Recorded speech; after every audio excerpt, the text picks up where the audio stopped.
So this is the back end of Monty. So Monty he's about 2.5. We've had him a couple of years. He's a rescue from Spain, and we got him. We'd already had Arthur for a year or so. Same thing, Spanish rescue, and absolutely fantastic dog. Has been so well behaved. So we thought, oh yeah, let's get another one. Couldn't have been any more different. So Monty was okay with Arthur, but absolutely hated our dogs. We could see a dog, you know, other side of the field, and he would go absolutely loopy. Couldn't go off lead, had to be muzzled. Every off lead time was really, I'd hire a private field to take them in, which obviously, you know, that added up. That was quite expensive. And the thing is, he loves being off lead. He's really, really happy off lead. So to have to confine him to being on lead, and watching the anxiety levels that he had, just literally going for a walk, he would just be a nervous wreck really, which at the time I thought was sort of overexcitement. And looking back now, I do think it was anxiety and stress. But we got in touch with Philip. First thing he said was, well, he doesn't know his name, so you know, we've been calling him, and there was absolutely no response. So he didn't know his name, so that was the first thing we needed to teach. And then we went on to the place training, which was sort of a 3-step training method to teach him place, which was for anyone that came into the house. He could actually go on place and stay there. So if people knocked at the door, place, and he goes to his place. It's like a low little bed that he goes on, and he stays there.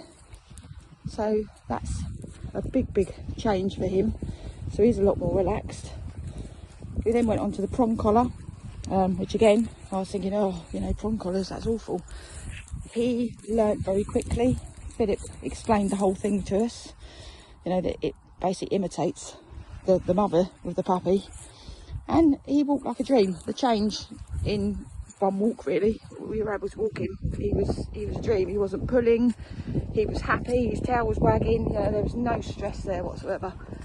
So we did that for a few weeks, and I carried on having weekly sessions with Philip, and the next thing was the e-collar, which, you know, people call a shock collar. And again, it was I just thought, God, you know, why would anyone use that? Just seeing Philip do the training and showing me and my son and the rest of the family, just it was on such a low number. It was more or less just like a tickle really, but it just made him listen and know when we wanted him. So we did some e-collar training, and this is the result. So he's got the e-collar on, he's got a normal collar on, he's got the e-collar on there.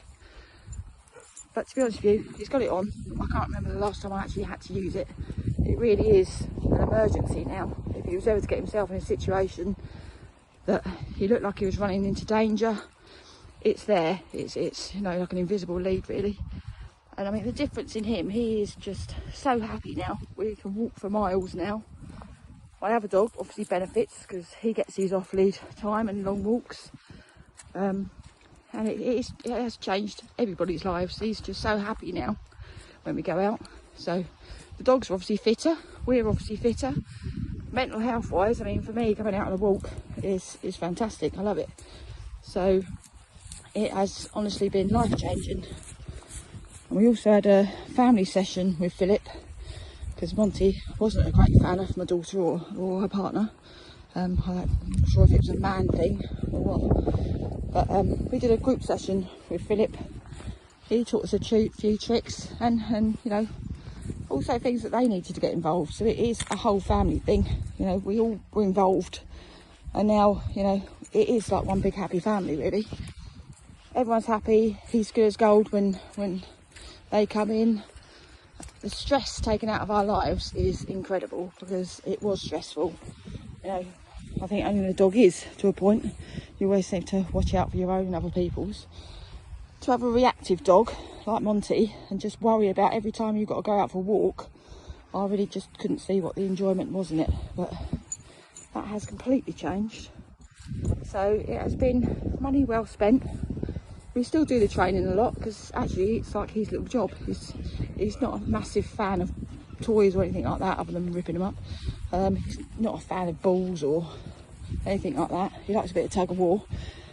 So it's like his job. So we still do the training. We still do place training and use the chip, which I'm sure you'll get to learn. Yeah, and it has made such a difference. I mean, we're out and about now. I've got actually absolutely no worries about coming another dog. You know, we do meet up with other dogs. Generally, he sort of comes back to my side. I do let him have a little sniff if I feel things are okay. But yeah, it's for both of them, for all of us. We're very, very happy. And that has made such a difference to their lives and our life. So yeah, he's off now. And as you can see, happy as Larry. You know, he certainly doesn't look like he's stressed out at all. And best thing is, he'll do this for an hour or so, go back, have a nice long sleep. So I get time to have a cup of tea and pick my feet up.